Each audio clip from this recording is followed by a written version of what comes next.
Hello anime lovers, स्वागत है आपका वाइपर एनीमे एक्सप्लेन्ड चैनल पर। और आज हम देखेंगे वन पंच मैन सीजन 2 के एपिसोड नंबर 4 को। अगर आपने पिछले एपिसोड्स अभी तक नहीं देखे हैं तो उनकी लिंक आपको डिस्क्रिप्शन में मिल जाएगी, तो पहले उन्हें जरूर देख लीजिए। तो अब चलिए जानते हैं आगे की कहानी को इस एपिसोड के साथ, जिसका नाम है द मेटल बैट।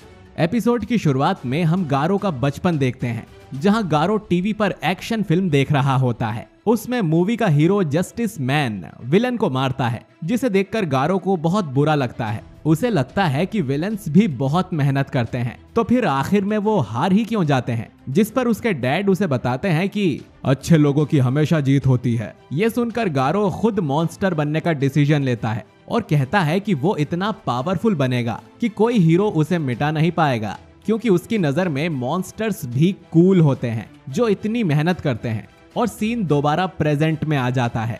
गारो की अचानक कचरे के ढेर के बीच नींद खुलती है। उसे याद नहीं होता है कि कल रात में क्या हुआ था और वो यहाँ कैसे आया, जहाँ असल में सैतामा ने उसे एक शॉट में बेहोश कर दिया था। अब सीन हेडक्वार्टर पर आता है, जहाँ कुछ वर्कर्स बात कर रहे थे कि गारो अब सिर्फ हीरोज पर नहीं बल्कि एसोसिएशन के खास लोगों पर भी हमला कर रहा है। पिछली रात ही उसने एक डायरेक्टर पर हमला किया है, तो अब उन्हें डायरेक्टर नारिंकी और फैमिली को सिक्योरिटी देनी पड़ेगी। सबने डिसाइड किया कि सभी क्लास एस हीरोज को इसके लिए बॉडीगार्ड्स बनना पड़ेगा। इसके लिए उन्होंने किंग को चुना।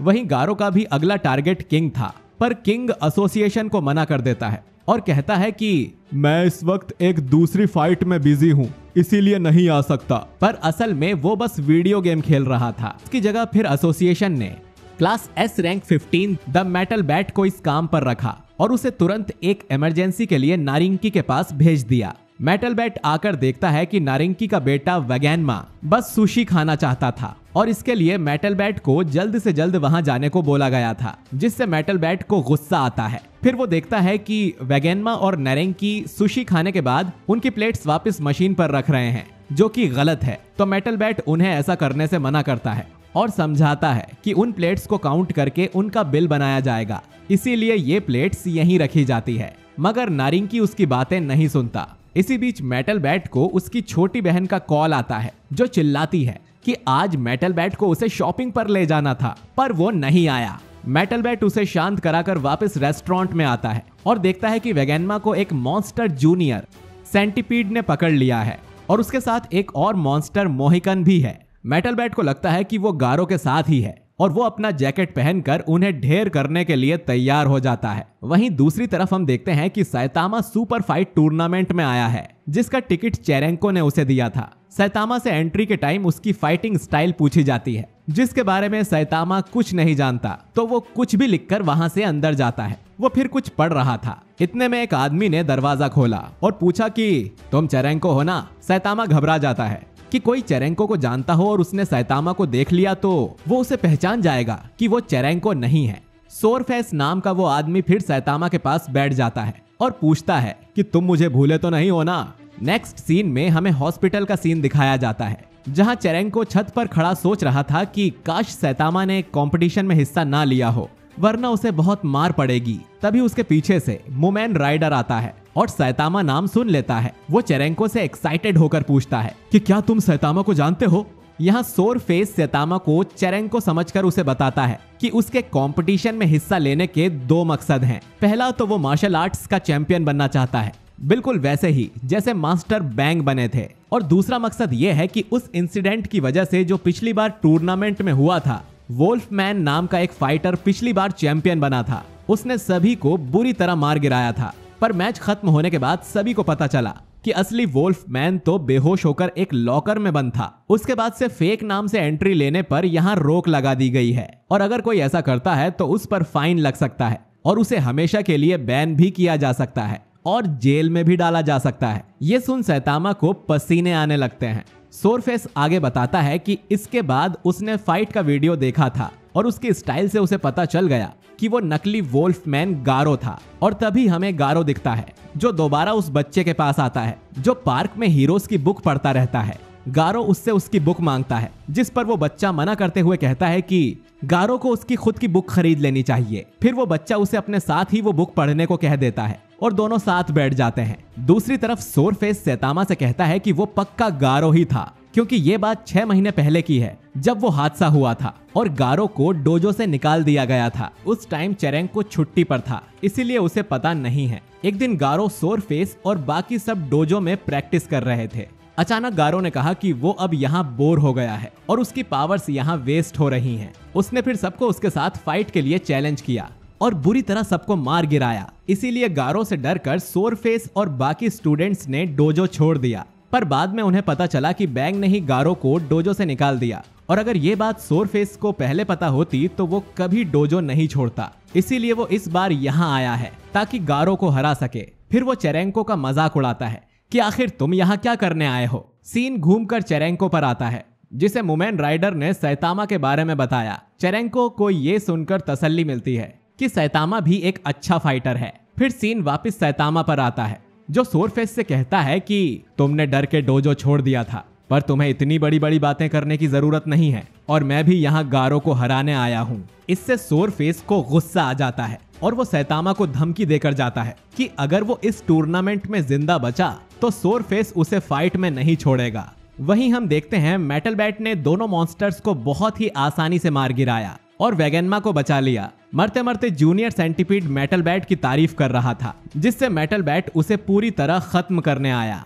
मगर इतने में जमीन से सीनियर सेंटीपीड निकलकर बाहर आ गया और कहा कि अब मैं तुमसे बदला लूंगा। नरिंकी और वैगेनमा को तभी कुछ स्मेल आती है, जिससे दोनों बेहोश हो जाते हैं और हम देखते हैं कि रेफेल्सिडन नाम का एक मॉन्स्टर उस सेंटीपीड के साथ आया है और स्लीपिंग गैस छोड़ रहा है, जिससे वो दोनों सो गए। यहाँ वो बच्चा गारो को वॉचडॉग मैन के बारे में बताता है, जो क्लास एस रैंक 12 हीरो है। हमेशा स्ट्रीट्स पर बैठकर शहर को प्रोटेक्ट करता है। तभी शहर में वार्निंग जारी की जाती है कि सिटी एस में मॉन्स्टर आ गया है, जो कि डीमन लेवल है, तो सब अपने अपने घरों में ही रहें। क्लास एस का हीरो मेटल बैट अभी उस मॉन्स्टर से लड़ रहा है। ये न्यूज सुनकर गारो खुश हो जाता है और वो बच्चा घर चला जाता है। अगले सीन में हम देखते हैं कि मेटल बैट अकेला 2 मॉन्स्टर से लड़ते हुए थकता जा रहा है।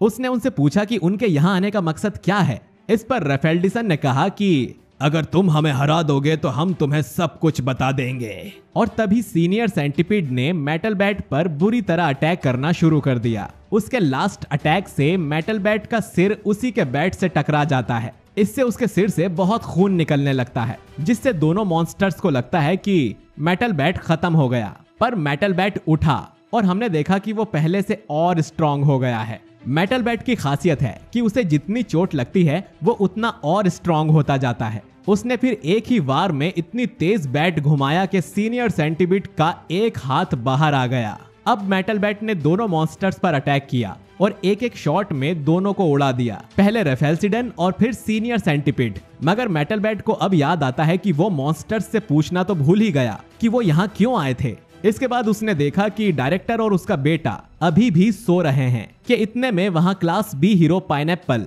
और क्लास सी हीरो मोहिकन आते हैं और कहते हैं कि वो उन मॉन्स्टर्स से निपट लेंगे जो कि अब खत्म हो चुके हैं। मेटल बैट उनसे डायरेक्टर और उसके बेटे को ले जाने को कह देता है। वहीं दूसरी तरफ हेडक्वार्टर में सब खुश हो जाते हैं कि मेटल बैट ने सिचुएशन को संभाल लिया और डायरेक्टर को बचा लिया। पर वहाँ एक आदमी टेंशन में था और उसने बताया कि ये मॉन्स्टर बिल्कुल वैसा ही है जैसा 2 साल पहले आया था, और अगर वैसा कोई मॉन्स्टर दोबारा आ जाता है तो कई हीरोज तो उसके सामने जिंदा भी नहीं बचेंगे। तभी मेटल बैट के सामने एल्डर सेंटीपीड आ जाता है, जो कि ड्रैगन लेवल का मॉन्स्टर है।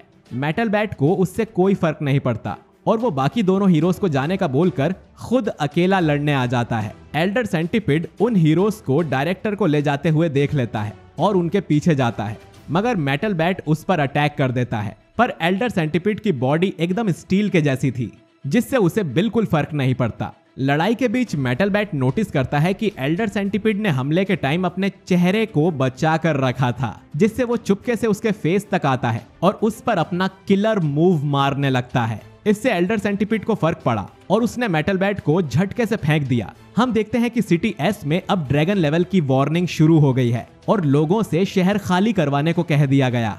सभी लोग अपनी जान बचाकर भाग रहे थे, लेकिन गारो उस टाइम मेटल बैट को चैलेंज करने जा रहा था कि अचानक मेटल बैट उसी के पास आकर गिर जाता है, क्योंकि उसे एल्डर सेंटिपिड ने फेंक दिया था। गारो ने देखा कि मेटल बैट तो अब ढेर हो गया है, उससे लड़ने का कोई फायदा नहीं। पर इतने में मेटल बैट उठा और दोबारा एल्डर सेंटिपिड से लड़ने जाने लगा। गारो ने उसे रोका और लड़ने के लिए कहा, जिस पर मेटल बैट कहता है कि उसे अभी इससे भी ज्यादा जरूरी काम करना है, और वो गारो पर एक बैट घुमाता है, मगर गारो उसे रोक लेता है, जिससे मेटल बैट को पता चलता है कि ये वही हीरो हंटर है जो सभी हीरोज को मार रहा है। मेटल बैट अब एल्डर सेंटिपिड को छोड़कर गारो से लड़ाई करने के लिए तैयार हो जाता है। आखिरी के सीन्स में हम देखते हैं कि दूसरे शहर की दो लड़कियां आपस में बात कर रही हैं। तभी सुइरयू नाम का एक मार्शल आर्टिस्ट उन दोनों लड़कियों के पास आता है और पूछता है कि क्या वो उस सुपर फाइट टूर्नामेंट का रास्ता बता सकती हैं, और दोनों लड़कियां उसे पहचान कर खुश हो जाती हैं। और इसी के साथ ये एपिसोड